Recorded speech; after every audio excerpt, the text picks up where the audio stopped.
ঘটনাটি তখনকার, যখন পৃথিবী এতটা দ্রুতগতির হয়ে ওঠেনি, যখন মানুষ একে অপরের কষ্টকে নিজের কষ্ট বলে মনে করত, যখন রাতগুলো দীর্ঘ হতো এবং তারাগুলো এতটা কাছে মনে হতো যে হাত বাড়ালেই যেন ছোঁয়া যায়।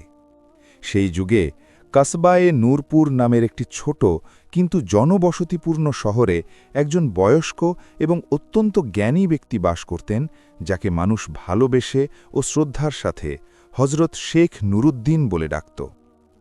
হজরত শেখ নুরুদ্দিনের বয়স তখন হয়তো ৭৫ বছরের কাছাকাছি ছিল, কিন্তু তার চোখে যে আলো ছিল, যে গভীরতা ছিল, তা কোনো যুবকের চোখেও সহজে খুঁজে পাওয়া যেত না। তার সাদা দাড়ি বুক পর্যন্ত দোল খেত, কপালে ছিল বছরের পর বছর ধরে চিন্তাভাবনা ও ইবাদতের রেখা, কিন্তু ঠোঁটে সব সময় প্রশান্তির এক হাসি লেগে থাকত। সেই হাসি যা যে কাউকে এই অনুভূতি দিত যে দুনিয়া যতই সংকীর্ণ হয়ে আসুক না কেন, কোনো না কোনো পথ ঠিকই বেরোবে। শেখ নুরুদ্দিনের বাড়ি শহরের একেবারে মাঝখানে একটি পুরানো চিনার গাছের ছায়ায় অবস্থিত ছিল। সেই গাছটির বয়সও অন্তত ২০০ বছরের কম হবে না, আর সম্ভবত এই কারণেই মানুষ বলতো যে যেন ওই গাছটি আর শেখ সাহেব মিলে এই শহরটিকে আগলে রেখেছেন। প্রতিদিন সকালে ফজরের নামাজের পর শেখ সাহেব তার আঙিনায় একটি পুরনো শতরঞ্জির ওপর বসতেন। তার সামনে চায়ের একটি ছোট পেয়ালা থাকত, আর তার চারপাশে নানা ধরনের মানুষ ভিড় করত। কেউ নিজের জমির বিবাদ নিয়ে আসত, কেউ সন্তানের বিয়ের সমস্যা নিয়ে, কেউ বা ঋণের ঝামেলা নিয়ে, আর কেউ কেউ শুধু এই জন্যই আসত যে শেখ সাহেবের কণ্ঠ শুনে মনে প্রশান্তি মিলত। আশেপাশের ৪-৫টি শহর ও গ্রামে শেখ নুরুদ্দিনের নাম অত্যন্ত শ্রদ্ধার সাথে নেওয়া হতো। মানুষ বলতো, তার কাছে যাও, মনের কথা খুলে বলো, আর তিনি এমন এক পথের সন্ধান দেবেন যা তুমি হয়তো কখনো চিন্তাও করনি। তবে শেখ সাহেবের পদ্ধতি ছিল একটু অন্যরকম। তিনি কখনো তাড়াহুড়ো করে উত্তর দিতেন না। যখনই কেউ নিজের সমস্যার কথা শোনাতো, শেখ সাহেব প্রথমে অত্যন্ত ধীর স্থিরভাবে, মাঝখানে কোনো বাধা না দিয়ে পুরো কথাটা শুনতেন। তারপর কিছুক্ষণের জন্য নিজের চোখ বন্ধ করে রাখতেন, যেন ভেতরের কোনো আলো দিয়ে সেই সমস্যার প্রতিটি কোণ পর্যবেক্ষণ করছেন। এরপর আস্তে করে চোখ খুলে এমন কথা বলতেন যা শোনার পর তা মানুষের হৃদয়ে গেঁথে যেত। এই কারণেই শহরের অনেক মানুষের মনে এই ধারণা জন্ম নিয়েছিল যে হয়তো শেখ সাহেবের কাছে কোনো আধ্যাত্মিক শক্তি বা অলৌকিক ক্ষমতা আছে, কোনো এমন অদৃশ্য দৃষ্টি আছে যা দিয়ে তিনি সব কিছুর অন্তর্নিহিত সত্য দেখতে পান। এই ভাবনায় মগ্ন ছিল জুবায়ের নামের এক যুবক। সে ছিল শেখ সাহেবের প্রতিবেশী, তামার ব্যবসায়ী উস্তাদ মনসুরের ছেলে। জুবায়ের অত্যন্ত চটপটে ও শিক্ষিত ছিল, আর তার মনে সারাক্ষণ নানা প্রশ্ন জাগত। একদিন যখন শেখ সাহেবের আঙিনায় ভিড় কিছুটা কম ছিল, জুবায়ের এগিয়ে গেল এবং খুব আদবের সাথে সালাম করে বসে পড়ল। শেখ সাহেব মুচকি হেসে তার দিকে তাকালেন এবং বললেন, বলো জুবায়ের, আজ তোমার মনে কি প্রশ্ন আছে? জুবায়ের কিছুটা সংকোচ নিয়ে বলল, শেখ সাহেব, একটি কথা জিজ্ঞেস করার ছিল, যা হয়তো আপনার কাছে অদ্ভুত লাগতে পারে, তবে আমার মনে অনেক দিন ধরেই এই প্রশ্নটা ঘুরপাক খাচ্ছে। আপনার কাছে যে মানুষেরা আসে, তাদের সমস্যা সমাধানের জন্য আপনার কাছে কি কোনো আধ্যাত্মিক শক্তি আছে? আপনি কি চোখ বন্ধ করে এমন কোনো দোয়া পড়েন যার মাধ্যমে আপনি গাইবীভাবে উত্তর পেয়ে যান? শেখ সাহেব তার কথা শুনে হাসলেন, সেই গভীর প্রশান্তিময় হাসি যা ছিল তার বৈশিষ্ট্য। তিনি কিছুক্ষণ জুবাইরের চোখের দিকে তাকিয়ে থাকলেন, তারপর বললেন, জুবাইর, এই প্রশ্নের উত্তর আমি তোমাকে এখন দিব না, তবে একদিন এমন অবশ্যই আসবে যখন তুমি নিজে নিজেই সব বুঝে যাবে। জুবাইর একটু হতাশ হলো, তবে সে কথাটা মেনে নিল। সেই দিনগুলোতে নূরপুর শহরের এক প্রান্তে একজন বয়স্ক মানুষ থাকতেন, যার নাম ছিল হাজী রহমতুল্লাহ। হাজী সাহেবের বয়স ছিল প্রায় ৭০ বছরের কাছাকাছি, এবং এই পৃথিবীতে তিনি ছিলেন একেবারে একা। না কোনো ছেলে, না মেয়ে, না স্ত্রী, না কোনো আত্মীয় স্বজন ছিল যে তার খোঁজখবর নিতে আসবে। তার ছোট্ট ঘরটি ছিল শহরের একেবারে বাইরের দিকে, যেখানে কিছু জমি ছিল। তিনি তার এই বুড়ো হাড় দিয়ে নিজেই সেই জমি চাষ করতেন ও ফসল ফলাতেন। মানুষ তার দিকে সম্মানের দৃষ্টিতে তাকাত, কিন্তু তার বাড়িতে কোনো কোলাহল বা চাঞ্চল্যের লেশমাত্র ছিল না। সেই যুগে অন্য একটি শহরে ব্যবসা করে জীবিকা অর্জন করা ৪ বন্ধু নিজেদের বাড়ির দিকে ফিরছিল। এই ৪ জনের নাম ছিল সলিমউদ্দিন, ফারুক উসমান, তাহের মীর এবং বাশির কাশেম। এই ৪ জন ছিল ছোটবেলার বন্ধু। একই মহল্লায় তারা বেড়ে উঠেছিল এবং বছরের পর বছর ধরে তারা একসাথে শস্য ও কাপড়ের ব্যবসা করত। এবারও তারা অন্য শহরে গিয়েছিল। সেখানে কয়েক মাস কঠোর পরিশ্রম করে বেশ ভালো আয় করে বাড়ি ফিরছিল। তাদের কাছে টাকা ও মূল্যবান জিনিসপত্র ছিল। পুরো 1 বছরের হাড়ভাঙা পরিশ্রম ও ঘামের উপার্জন। পথ ছিল অনেক লম্বা এবং তারা হেঁটেই আসছিল, কারণ সে যুগে যানবাহন এতটা সহজলভ্য ছিল না। দুপুরের কড়া রোদে ক্লান্ত হয়ে তারা একটি গাছের ছায়ায় থামল। তখন সলিমুদ্দিন, যাকে 4 জনের মধ্যে সবচেয়ে বুদ্ধিমান মনে করা হতো, বলল, বন্ধুরা, একটা কথা ভাবো। আমরা 4 জন আমাদের উপার্জনের টাকা আলাদা আলাদা থলিতে রেখেছি। যদি রাস্তায় কোনো খারাপ লোক পেয়ে যায় বা কোনো অনাকাঙ্ক্ষিত ঘটনা ঘটে, তবে প্রত্যেককে আলাদাভাবে ক্ষতির সম্মুখীন হতে হবে। আমরা সবাই নিজেদের সম্পদ কেন একটি থলিতেই রাখি না? একটি থলির দেখাশোনা আমরা 4 জন মিলেই করব এবং এটি আরও বেশি সুরক্ষিত থাকবে। যখন বাড়ি পৌঁছাবো তখন যে যার নিজের অংশ বের করে নেব। ফারুক, তাহের এবং বশির এই 3 জনই সলিমুদ্দিনের কথা সঠিক বলে মনে করল। তারা সঙ্গে সঙ্গে নিজেদের সম্পদ বের করে একটি বড় ও মজবুত থলিতে রেখে দিল। থলিটিকে খুব ভালোভাবে বাঁধা হলো এবং তারা আবার সামনের দিকে এগিয়ে চলল। কিন্তু এই 4 জনের মধ্যে একজন ছিল যার মন পরিষ্কার ছিল না, বশির কাশেম। ওপর থেকে সে খুব মিশুকে এবং হাসি খুশি ছিল, কিন্তু তার ভেতরে সবসময় লোভের আগুন জ্বলত। ছোটবেলা থেকেই তার মনে হতো যে তার অংশটা অন্যদের চেয়ে কম। সে সবসময় অন্যদের চেয়ে বেশি চাইত। যখন সে ওই থলিটি দেখল, যেখানে 4 জনের সারা বছরের রোজগার একসাথে রাখা ছিল, তখন তার মনে একটি শয়তানি চিন্তার জন্ম হলো। কিন্তু সেই মুহূর্তে সে কিছুই বলল না এবং চুপচাপ চলতে লাগল। সন্ধ্যা ঘনিয়ে আসছিল এবং আকাশে সোনালি লাল আভা ছড়িয়ে পড়ল। এবার রাতের আশঙ্কা দেখা দিল এবং রাস্তায় কোথাও বিশ্রাম নেবার মতো কোনো জায়গা নজরে আসছিল না। তখনই দূরে এক বাঁকির পর তারা একটি ছোট কিন্তু পরিষ্কার পরিচ্ছন্ন ঘর দেখতে পেল। এটাই ছিল হাজী রহমতুল্লাহর বাড়ি। আপনি যদি অনুমতি দেন, তবে শুধু আজকের রাতটা আমরা এখানে কাটাতে চাই। সকাল হতেই আমরা বিদায় নেব। হাজী রহমতুল্লাহ ওই 4 জনকে দেখলেন। ক্লান্ত, ধুলো মাখা, কিন্তু ভদ্র চেহারার যুবক। তার অন্তরে ছিল এক পুরনো একাকিত্ব, যা মেহমানদের আগমনে সবসময় কিছুটা হালকা হয়ে যেত। তিনি হাসি মুখে বললেন, ওয়ালাইকুম আসসালাম বাবারা, ভেতরে এসো।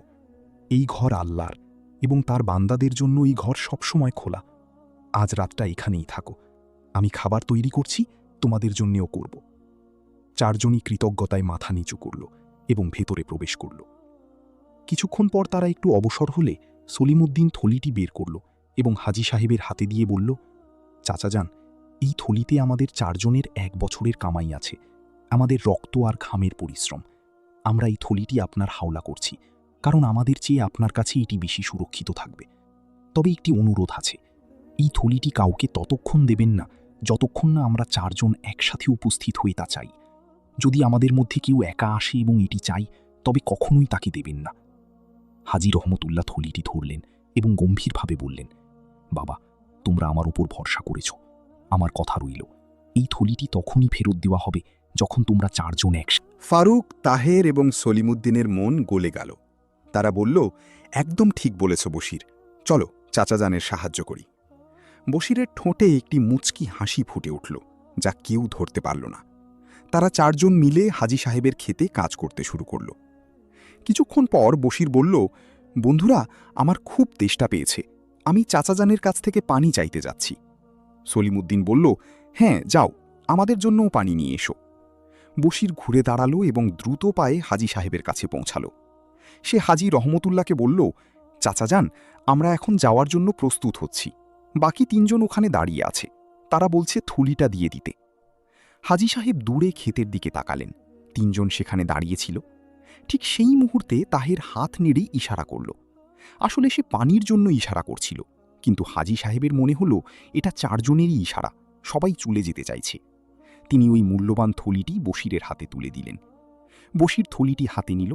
ধন্যবাদ চাচাজান, বলল, এবং এক মুহূর্তও নষ্ট না করে উল্টো দিকে দ্রুত পায়ে হাঁটা ধরল। দেখতে দেখতে চোখের আড়াল হয়ে গেল। বেশ কিছুক্ষণ পর যখন 3 বন্ধু ক্ষেত থেকে ফিরে এলো এবং হাজী সাহেবকে জিজ্ঞেস করল, চাচাজান, বশির তো পানি নিয়ে এলো না, সে কোথায় গেল? তখন হাজী সাহেব যে উত্তর দিলেন তা শুনে তাদের তিনজনের পায়ের তলা থেকে মাটি সরে গেল। থলি? ও তো নিয়ে গেছে। সে বলল তোমরা সবাই চলে যাচ্ছ। তিনজন বন্ধু হতবাক হয়ে গেল। তারপর এক মুহূর্ত নীরবতার পর সলিমুদ্দিনের মুখ থেকে একটি চিৎকার বেরিয়ে এলো, ইয়া আল্লাহ, আমাদের সব সম্পদ! তারপর তিনজনের চোখেই পানি চলে এলো।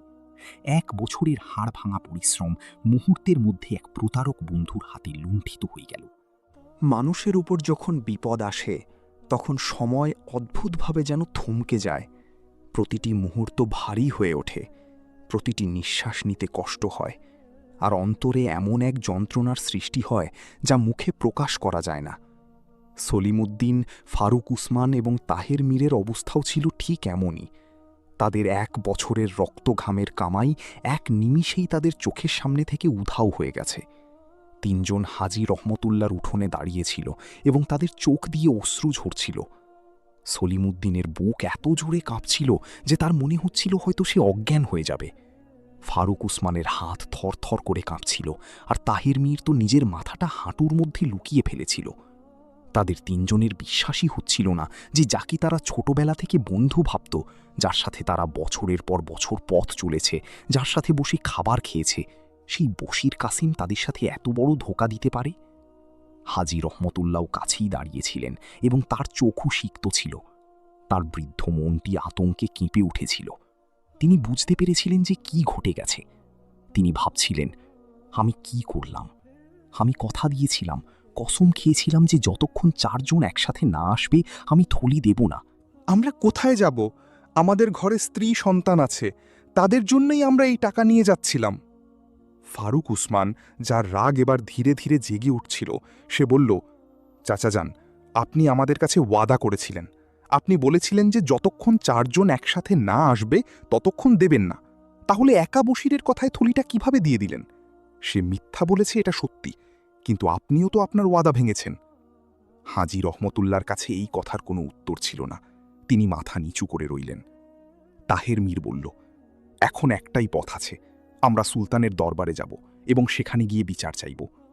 নূরপুর শহর থেকে প্রায় 3 ক্রোশ দূরে একটি বড় শহর ছিল, যেখানে সুলতান মালিক জালালউদ্দিনের দরবার বসত।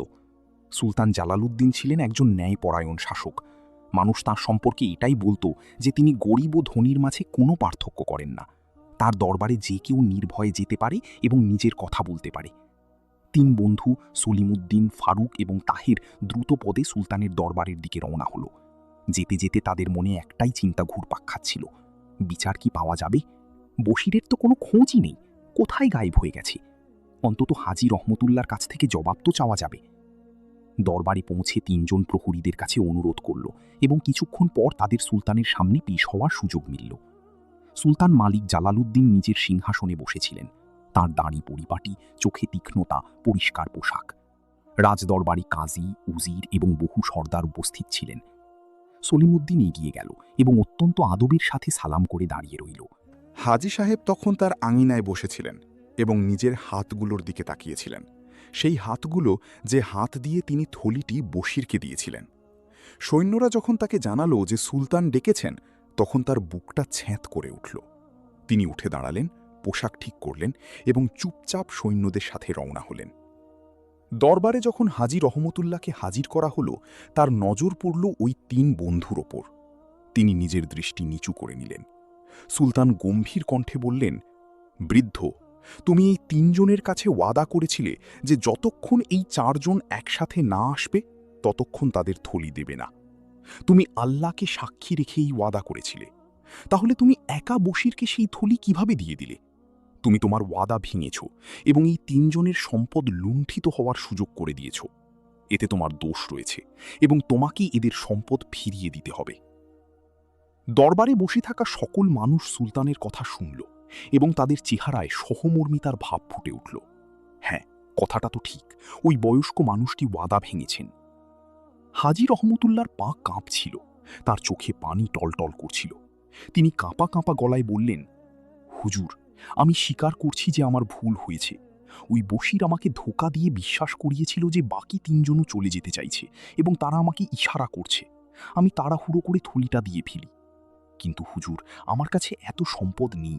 আমি একজন বৃদ্ধ মানুষ, একা থাকি। আমার ক্ষেত থেকে শুধু এতটুকুই আয় হয় যে দুবেলা রুটি জুটে যায়। আমি এদের এত সব সম্পদ কোথা থেকে আনব? হুজুর, আমার উপর রহম করুন। কিন্তু সুলতান জালালউদ্দিনের রায় হয়ে গিয়েছিল। তিনি বললেন, আমি তোমার অসহায় অবস্থা বুঝতে পারছি, কিন্তু তুমি ওয়াদা ভঙ্গ করেছ এবং তার শাস্তি তোমাকে পেতেই হবে। তুমি এদের সম্পদ ফিরিয়ে দেবে যেভাবেই হোক না কেন, অন্যথায় তোমাকে কারাগারে নিক্ষেপ করা হবে। হাজী রহমতুল্লাহ কাঁদতে কাঁদতে দরবার থেকে বেরিয়ে এলেন। তার পা টলমল করছিল, হৃদয় ভেঙে চুরমার হয়ে যাচ্ছিল এবং মাথায় কেবল একটাই প্রশ্ন ঘুরছিল, এখন কোথায় যাব, কি করব? যে সম্পদ আমি নিইনি, যা আমার কাছে নেই, তা আমি কোথা থেকে আনব? শহরের রাস্তা দিয়ে যাওয়ার সময় সেই ভগ্ন হৃদয় বয়স্ক মানুষটির অবস্থা দেখে মানুষ দাঁড়িয়ে পড়ত এবং নিজেদের মধ্যে বলাবলি করত। কেউ বলতো, বেচারা বুড়ো মানুষ, কিন্তু ভুল তো এরই। কেউ বলতো, সুলতানের রায় সঠিক। আবার কেউ কেউ শুধু চুপচাপ তাকিয়ে থাকত। সেই গলিতেই দেখুন আল্লাহর কি কুদরত, হাজী রহমতুল্লাহের নজর একটি পরিচিত চেহারার উপর পড়ল। সেখানে একটি চিনার গাছের নিচে একটি পুরনো শতরঞ্জির উপর বসেছিলেন শেখ নুরুদ্দিন। তিনি ওই দিন কোনো এক কাজে ওই পথ দিয়ে যাচ্ছিলেন এবং কিছুক্ষণের জন্য সেখানে থেমেছিলেন। শেখ সাহেব হাজী রহমতুল্লাহকে দেখলেন। তার বাঁকা হয়ে যাওয়া পিঠ, কাঁপা কাঁপা হাত এবং অশ্রুসিক্ত গাল। শেখ সাহেব ডেকে বললেন, রহমতুল্লাহ ভাই, থামো, কি হয়েছে? এমন অবস্থায় কোথা থেকে আসছো? হাজী সাহেব শেখ নুরুদ্দিনকে দেখেই থেমে গেলেন এবং তার কাছে এসে বসে পড়লেন। তারপর কাঁদতে কাঁদতে তিনি পুরো ঘটনা শোনালেন। মুসাফিরদের আশা, থলিগচ্ছিত রাখা, বশিরের চালাকি, নিজের ভুল এবং সুলতানের রায়, সবকিছু।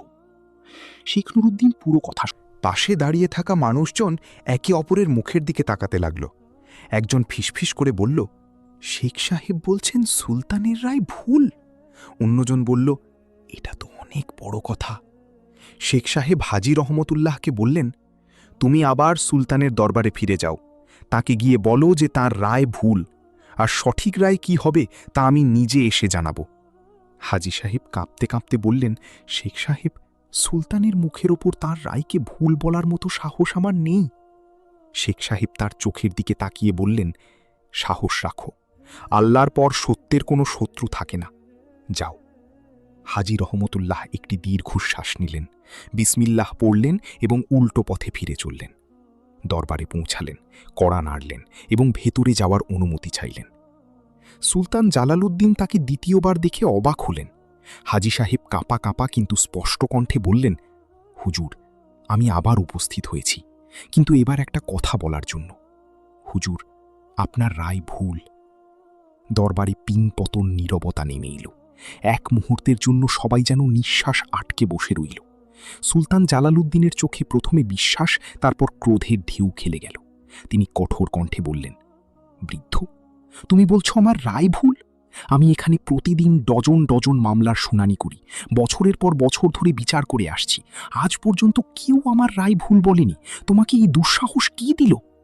হাজী সাহেব উত্তর দিলেন, হুজুর, শেখ নুরুদ্দিন।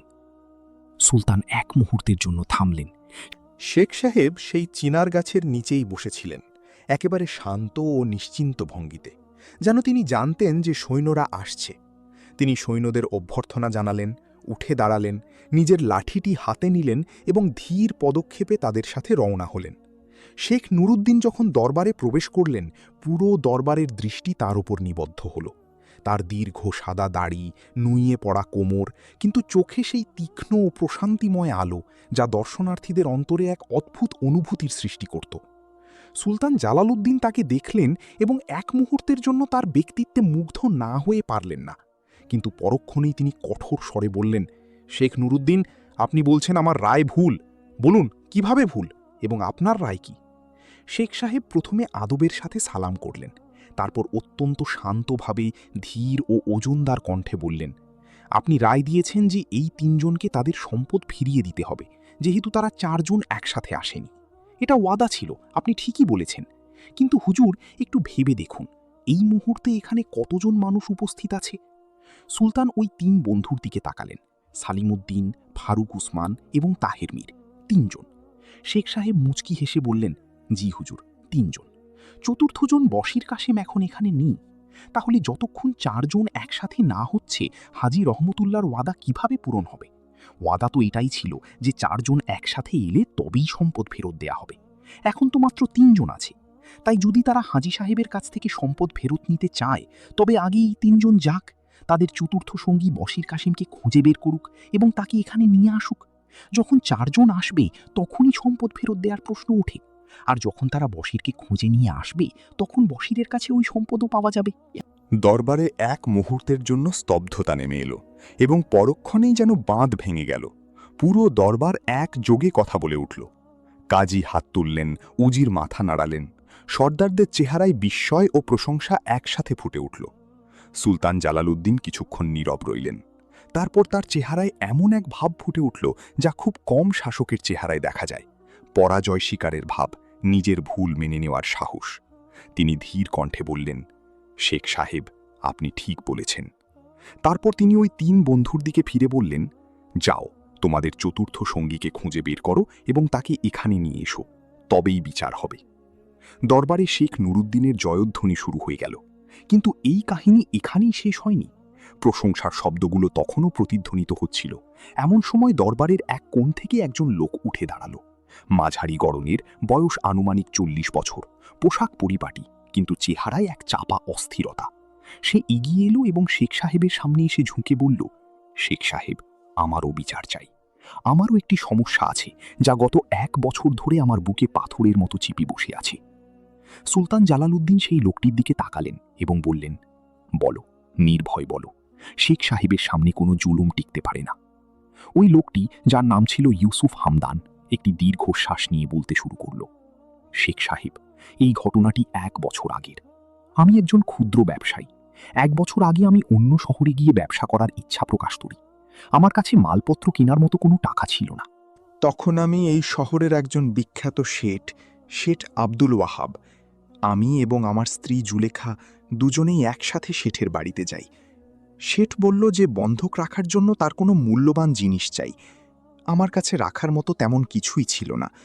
তখন শেঠ বলল, তোমার স্ত্রীকে আমার এখানে রেখে যাও, সে এখানে কাজ করবে, তার থাকা খাওয়া হয়ে যাবে, আর তুমিও টাকা পেয়ে যাবে। ঋণ শোধ করলে স্ত্রীকে ফেরত পেয়ে যাবে। বাধ্য হয়ে আমাকে এই কথা মানতে হয়। আমি জুলেখাকে শেঠের কাছে রেখে 200 আশরাফি ধার নিয়ে অন্য শহরে চলে যাই। সেখানে আল্লাহর রহমতে আমার ব্যবসা খুব ভালো চলে। আমি শস্যের ব্যবসা করি এবং পুরো 1 বছরে বেশ ভালো আয় করি। যখন আমি ফিরে আসি তখন আমার কাছে শেঠের পুরো ঋণের টাকা ছিল। আমি খুশি মনে শেঠের বাড়িতে পৌঁছাই, কিন্তু শেঠ আমাকে জানায় যে জুলেখা কয়েক মাস আগে এক রোগে আক্রান্ত হয়ে ইন্তেকাল করেছে। ইউসুফের গলা কাঁপছিল। শেখ সাহেব, শেঠের কথায় আমার বিশ্বাস হচ্ছে না। জুলেখা সম্পূর্ণ সুস্থ ছিল, তার কখনো কোনো রোগ ব্যাধি ছিল না। আমার ভয় হচ্ছে যে শেঠ নিশ্চয়ই কিছু একটা করেছে, কিন্তু আমার কাছে কোনো প্রমাণ নেই। আপনিই আমার বিচার করুন। শেখ নুরুদ্দিন অত্যন্ত মনোযোগ সহকারে ইউসুফের পুরো কথা শুনলেন, একটি শব্দ উচ্চারণ না করে। তারপর তিনি তার চোখ বন্ধ করে নিলেন। দরবারে আবারও সেই নীরবতা নেমে এলো, যা শেখ সাহেবের এই বিশেষ মুদ্রার সময় সব সময় নেমে আসত। দরবারে এমন এক নিস্তব্ধতা ছিল যা ঝড়ের আগে অনুভূত হয়। যখন বাতাস থেমে যায়, পাখিরা চুপ হয়ে যায়। দরবারে উপস্থিত প্রতিটি মানুষ, সে কাজী হোক, উজির হোক, সিপাহী বা সাধারণ দরবারি, সবার নিঃশ্বাস আটকে ছিল। শেখ সাহেব চোখ খুললেন। তার দৃষ্টি প্রথমে ইউসুফের ওপর পড়ল, তারপর সুলতানের উপর। এরপর তিনি সুলতান জালালউদ্দিনকে আদবের সাথে বললেন, হুজুর, এই ঘটনার গভীরে যাওয়ার জন্য প্রথমে ওই লোকেদের এখানে হাজির করা হোক যারা এই ঘটনার সাক্ষী যে ইউসুফের স্ত্রী জুলেখা মারা গেছে।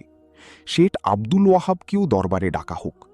প্রমাণ না দেখে এবং সাক্ষীদের কথা না শুনে কোনো রায় দেওয়া হলো সেই ইমারতের মতো যা ভিত্তি ছাড়াই দাঁড় করানো হয়েছে। ওপর থেকে দেখতে ভালো লাগলেও প্রথম ঝড়ে তা ভেঙে পড়বে। সুলতান জালালউদ্দিন সঙ্গে সঙ্গে নির্দেশ দিলেন। সৈন্যরা ঘোড়া ছুটিয়ে বেরিয়ে পড়ল। শেঠ আব্দুল ওয়াহাব শহরের একজন বিখ্যাত মহাজন ছিল। তার অট্টালিকাটি ছিল শহরের অভিজাত এলাকায়। বাইরে থেকে যেমন জাঁকজমকপূর্ণ, ভেতর থেকে তার চেয়েও বেশি। তার অনেক জমি জমা, দোকানপাট ছিল এবং অনেক মানুষকে সে ঋণ দিত, যাদের কাছ থেকে সে প্রতি মাসে মোটা অঙ্কের সুদ আদায় করত। কিন্তু তার এই সম্পদ ও খ্যাতির আড়ালে লুকিয়েছিল এক গভীর অন্ধকার, সেই অন্ধকার ছিল লোভ, প্রতারণা আর নিষ্ঠুরতার। সৈন্যরা যখন তার বাড়িতে পৌঁছালো এবং তাকে সুলতানের দরবারে উপস্থিত হওয়ার নির্দেশ শোনালো, তখন শেঠের চেহারায় এক মুহূর্তের জন্য আতঙ্কের ছাপ দেখা গেল। কিন্তু সে ছিল ধূর্ত। সে সঙ্গে সঙ্গে নিজের চেহারা স্বাভাবিক করে নিল। সে ভাবল, আমি তো সব ব্যবস্থাই করে রেখেছি, সাক্ষী প্রস্তুত আছে, হিকিম প্রস্তুত আছে, কি আছে যে আমাকে ধরবি? সে উঠে বসল এবং দরবারের দিকে রওনা হল। শেঠ যখন দরবারে প্রবেশ করল, তখন সে চারদিকে নজর বোলালো। ইউসুফ হামদানকে দেখে তার চোখে একটি ঝিলিক বয়ে গেল, কিন্তু যখন তার দৃষ্টি শেখ নুরুদ্দিনের উপর পড়ল, তখন সেই ঝিলিক যেন এক মুহূর্তের জন্য নিভে গেল বলে মনে হলো। শেখ সাহেবের চোখের যে গভীরতা ছিল তা শেঠের মনে কোথাও একটা হালকা শিহরণ জাগিয়ে তুলল, কিন্তু সে তা চেপে গেল। শেখ নুরুদ্দিন শেঠের দিকে তাকালেন এবং অত্যন্ত শান্ত স্বরে বললেন, শেঠজি, বসুন, আপনাকে কিছু কথা জিজ্ঞেস করার আছে। শেঠ আদবের সাথে মাথা নিচু করল এবং বলল, জি শেখ সাহেব। শেখ সাহেব বললেন, প্রথমে বলুন, এটি কি সত্যি যে ইউসুফ হামদান তার স্ত্রী জুলেখাকে আপনার কাছে বন্ধক রেখেছিল এবং আপনার কাছ থেকে 200 আশরাফি ধার নিয়েছিল? শেঠ সঙ্গে সঙ্গে জবাব দিল, জি, একেবারে সত্যি শেখ সাহেব, আমি কথা স্বীকার করছি। আর আপনার দাবি হলো যে জুলেখা মারা গেছে? জি হুজুর। তো এই কথার সপক্ষে আপনার কাছে কি প্রমাণ বা সাক্ষী আছে? শেঠ আত্মবিশ্বাসের সাথে বলল, শেখ সাহেব, আমার কাছে 2 ধরনের সাক্ষী আছে। প্রথমজন হলেন হেকিম আসলাম, যিনি জুলেখার চিকিৎসা করেছিলেন এবং তিনি সাক্ষ্য দেবেন যে সে অসুস্থ ছিল। দ্বিতীয়ত 4 জন সৎ ব্যক্তি, যারা তার জানাজা কাঁধে করে গোরস্থানে নিয়ে গিয়েছিল। শেখ সাহেব বললেন, খুব ভালো, তাহলে এদের সবাইকে দরবারে হাজির করা হোক। সবার আগে হেকিম আসলামকে ডাকা হল। হেকিম আসলাম ছিল এক মধ্যবয়সী লোক, যার চেহারায় জ্ঞান এবং ভদ্রতার এক মেকি আবরণ ছিল। বাইরে থেকে তাকে বুদ্ধিমান ও নির্ভরযোগ্য মনে হতো, কিন্তু তার ভেতরে লুকিয়ে ছিল এক দুর্বল চিত্ত, যা লোভের কাছে মাথা নত করত। হেকিম দরবারে এসে সালাম জানালো এবং শেখ সাহেবের সামনে গিয়ে দাঁড়ালো। শেখ সাহেব তাকে জিজ্ঞেস করলেন, হেকিম সাহেব, আপনার দাবি হলো আপনি ইউসুফের স্ত্রী জুলেখার চিকিৎসা করেছিলেন। আমাকে বলুন, আপনি কি নিজে শেঠের বাড়িতে গিয়ে তাকে দেখতেন, নাকি শেঠ আপনার চিকিৎসালয়ে এসে ওষুধ নিয়ে যেতেন? হেকিম জবাব দিল, হুজুর, শেঠজি নিজেই আমার চিকিৎসালয়ে এসে ওষুধ নিয়ে যেতেন। শেখ সাহেব এক মুহূর্ত থেমে বললেন, তার মানে আপনি কখনো রোগীকে নিজের চোখে দেখেননি? আপনি শেঠের কথা অনুযায়ী ওষুধ দিয়েছেন। শেখ সাহেব ধীর কিন্তু স্পষ্ট কণ্ঠে বললেন, হেকিম সাহেব, আপনি একজন অভিজ্ঞ চিকিৎসক। আপনি জানেন যে প্রত্যেক রোগের ওষুধ আলাদা হয়, প্রত্যেক রোগীর অবস্থাও আলাদা হয়। রোগীকে না দেখে ওষুধ দেওয়া কি কোনো হেকিমের মানায়? যদি ভুল ওষুধ দিয়ে দেওয়া হয়, তবে সেই ওষুধ তো বিষের কাজও করতে পারে। আপনি কি কথা ভাবেননি? হেকিমের চেহারা ধীরে ধীরে ফ্যাকাশে হতে লাগল। শেখ নুরুদ্দিন আরও বললেন, হেকিম সাহেব, আমি আপনাকে এটি জিজ্ঞেস করতে চাই, আপনি কি নিশ্চিতভাবে বলতে পারেন যে সেই ওষুধ জুলেখাকেই দেওয়া হয়েছিল? এবং আপনি কি কখনো জুলেখাকে নিজে দেখেছেন, তার নাড়ি দেখেছেন, তার শারীরিক অবস্থা জেনেছেন? হেকিমের জবান আটকে আসছিল। জি না, আমি নিজে দেখিনি। শেখ সাহেবের কণ্ঠে এবার এক বিশেষ গাম্ভীর্য নেমে এলো। তাহলে হেকিম সাহেব, আপনার সাক্ষ্য তো এই বিষয়ের ওপর যে আপনি এমন এক রোগীর চিকিৎসা করেছেন যাকে আপনি কখনো চোখেই দেখেননি। এটি তো কোনো সাক্ষ্য নয়, এটি অন্ধকারে ঢিল ছোড়া। আর যদি ওই ভুল ওষুধের কারণে কারো ক্ষতি হয়ে থাকে, তবে তার মধ্যে আপনার অবহেলাও শামিল আছে।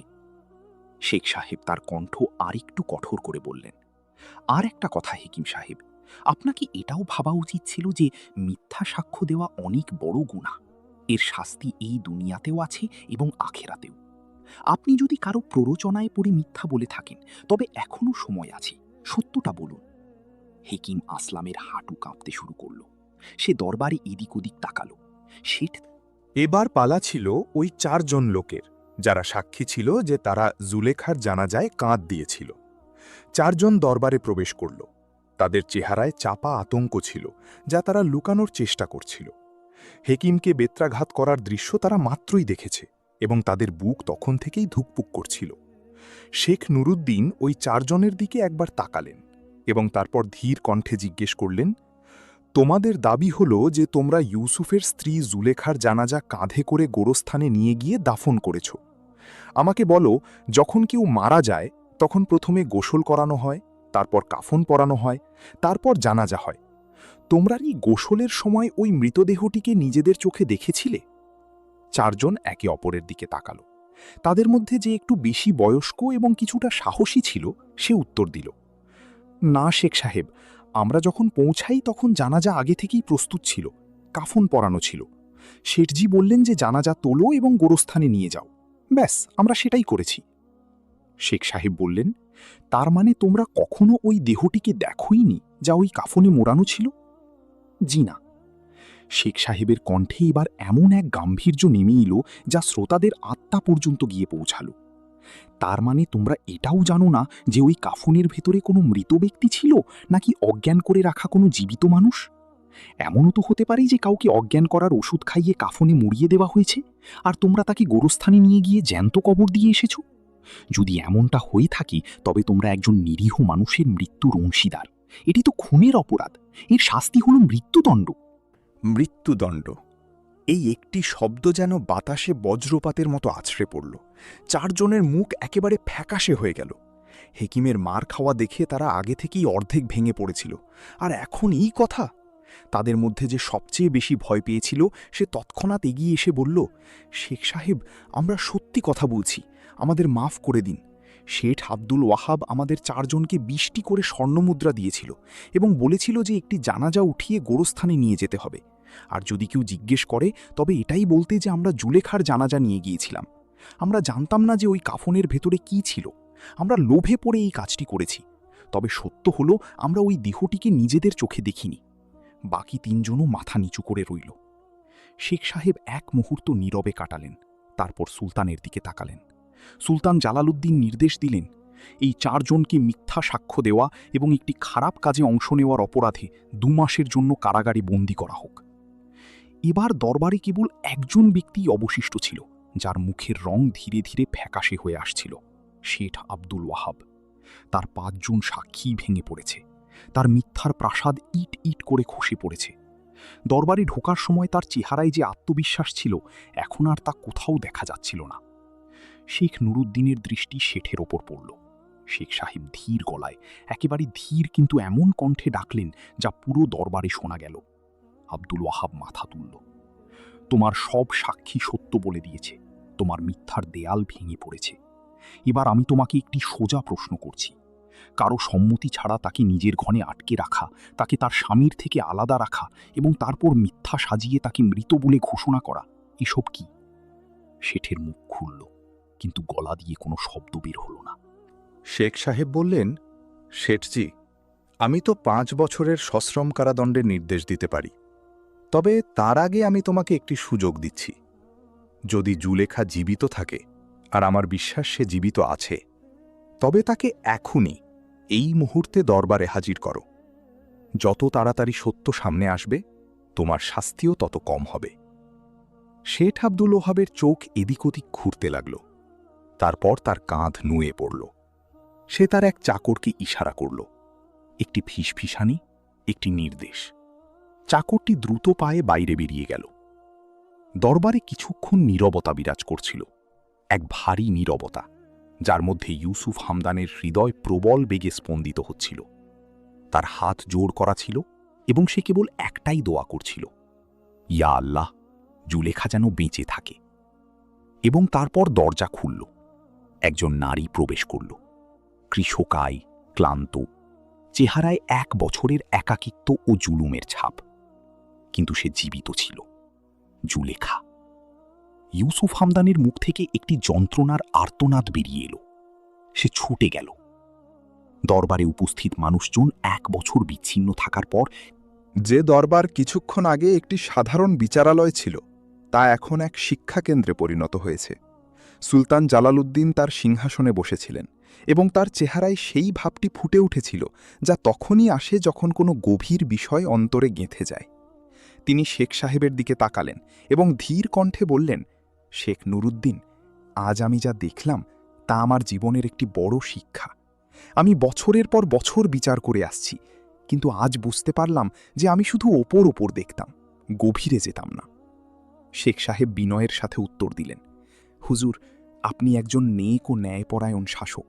এতে কোনো সন্দেহ নেই, কিন্তু হুজুরের উপর অনেক চাপ থাকে, অনেক দায়িত্ব থাকে, আর এই কারণেই কখনো কখনো তাড়াহুড়োয় এমন সিদ্ধান্ত হয়ে যায় যা ওপর থেকে সঠিক মনে হলেও তার ভেতরে আরেকটি সত্য লুকিয়ে থাকে। বিচার সেটা নয় যা দেখতে সঠিক মনে হয়, বিচার সেটা যা একেবারে শিকড় পর্যন্ত পৌঁছে করা হয়। সুলতান বললেন, আজ থেকে আমি ওয়াদা করছি, প্রতিটি মামলা আমি তার গভীরতা পর্যন্ত যাচাই করে দেখব। যখন দরবার ভাঙল এবং মানুষ বাইরে বের হতে লাগল, তখন ওই যুবক জুবায়ের, যে কিনা আগে শেখ সাহেবকে তার জাদুকরি ক্ষমতার কথা জিজ্ঞেস করেছিল, সেও দরবারে উপস্থিত ছিল। সে পুরো সময় চুপচাপ সবকিছু দেখছিল। শেখ সাহেব যখন বাইরে বের হলেন, জুবায়ের এগিয়ে গেল এবং তার সাথে হাঁটতে লাগল। শেখ সাহেব মুচকি হেসে বললেন, কিছু বলবে জুবায়ের? জুবায়ের বলল, শেখ সাহেব, আমি আজ বুঝতে পেরেছি আপনার ক্ষমতা কোনো জাদুতে নেই। আপনার ক্ষমতা হলো এই যে আপনি প্রতিটি কথা খুব মন দিয়ে শোনেন এবং তার গভীরে যান, যেখানে বাকি মানুষ ওপর ওপর দেখে একটা মতামত তৈরি করে ফেলে। শেখ সাহেব জুবায়েরের দিকে তাকালেন এবং বললেন, বাবা, আজ তুমি যা বুঝেছ তা কখনো ভুলো না। সন্ধ্যার সময় ছিল। সূর্য ধীরে ধীরে পশ্চিম আকাশে হেলে পড়ছিল এবং তার সোনালি আলো নূরপুর শহরের পুরনো বাড়িঘর, সরু গলি আর চিনার গাছের ওপর ছড়িয়ে পড়ছিল।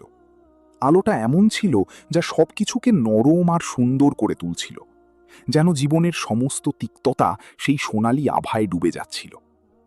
শেখ নুরুদ্দিন সেই পুরনো চিনার গাছের নিচে নিজের শতরঞ্জিতে বসেছিলেন। আজকের দিনটা অনেক লম্বা ছিল। সুলতানের দরবার, দুটি বড় মামলা, মিথ্যার মুখোশ উন্মোচন, জুলেখার মুক্তি। কিন্তু শেখ সাহেবের চেহারায় ক্লান্তির কোনো ছাপ ছিল না। তার চোখে সেই আগের প্রশান্তি, সেই গভীর আলো ছিল যা সবসময় থাকত। তার চারদিকে শহরের অনেক লোক জড়ো হয়েছিল। খবর তো আগুনের মতো ছড়ায়, আর ওই দিনের খবর এমনই ছিল যে সবাই তা শুনতে চাইছিল। কেউ পাশের গলি থেকে এসেছিল, কেউ বাজার ফেলে, কেউ নিজের ক্ষেতের কাজ ফেলে। বৃদ্ধ, যুবক, নারী, শিশু সবাই কোনো না কোনোভাবে ওই চিনার গাছের আশেপাশে জড়ো হয়েছিল।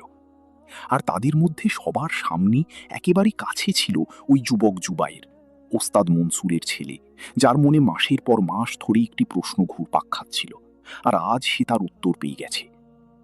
শেখ সাহেব তাদের সবার উপর একবার নজর বোলালেন। এটি কোনো জড়ো হওয়া ভিড় ছিল না, এরা ছিল তার শহরের মানুষ, তার আপন লোক। তার চোখে এক উষ্ণতা নেমে এলো। তিনি জুবায়েরের দিকে তাকিয়ে বললেন, জুবায়ের, তোমার মনে প্রশ্ন ছিল যে? জুবায়ের কিছুটা সংকোচ বোধ করল, তারপর উঠে দাঁড়ালো এবং স্পষ্ট কণ্ঠে বলল, শেখ সাহেব, আজ আমি দেখলাম যে আপনার ক্ষমতা কোনো জাদুতেও নেই আর কোনো গায়েবী দৃষ্টিতেও নেই। আপনার ক্ষমতা হলো এই যে আপনি প্রতিটি কথা সম্পূর্ণভাবে শোনেন, কোনো তাড়াহুড়ো ছাড়া। আপনি কোনো সিদ্ধান্তে পৌঁছনোর আগে সেই কথার শিকড় পর্যন্ত যান। আপনি এমন সব প্রশ্ন করেন যা আর কেউ করে না, আর আপনি প্রত্যেক মানুষের কথার মধ্যে সেই অংশটুকু খোঁজেন যা লুক্কায়িত থাকে, যা উপর থেকে দেখা যায় না। শেখ সাহেব মুচকি হেসে বললেন, খুব ভালো জুবায়ের, তুমি ঠিক বুঝেছ। তারপর শেখ সাহেব একটি দীর্ঘশ্বাস নিলেন এবং সবার দিকে ফিরে কথা বলতে শুরু করলেন, সেই চেনা ভঙ্গিতে, যা ছিল তার বৈশিষ্ট্য, ধীর কিন্তু ওজনদার, নরম কিন্তু হৃদয়ে প্রবেশ করার মতো।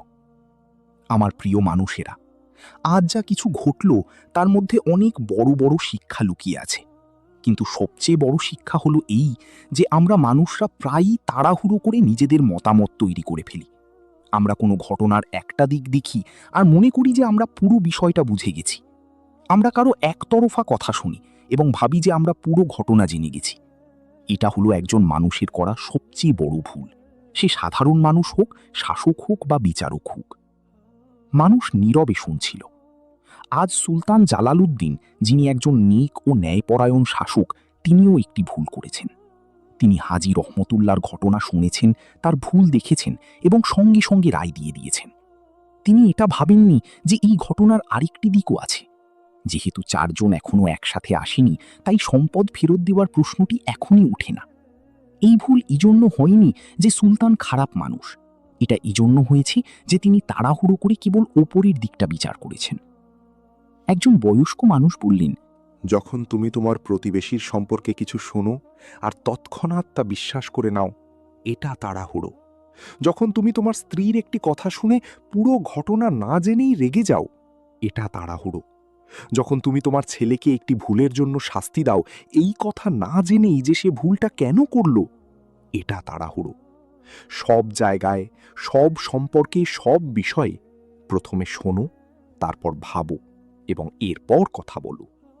কিছুক্ষণ নীরবতার পর এক তরুণী, যে শেখ সাহেবের প্রতিবেশী ছিল এবং যার নাম ছিল রুকাইয়া, সাহস করে জিজ্ঞেস করল, শেখ সাহেব, বশির কাসেমের মতো মানুষ যারা ধোঁকা দেয়, যারা নিজের বন্ধুদের লুট করে, তাদের সম্পর্কে আপনি কি বলবেন? তারা কি কখনোই ধরা পড়ে না? শেখ সাহেব উত্তর দিলেন, রুকাইয়া মা, এই পৃথিবী আল্লাহর সৃষ্টি এবং তার নিয়মের একটি রীতি আছে। মিথ্যা এবং প্রতারণার আয়ু খুবই ছোট।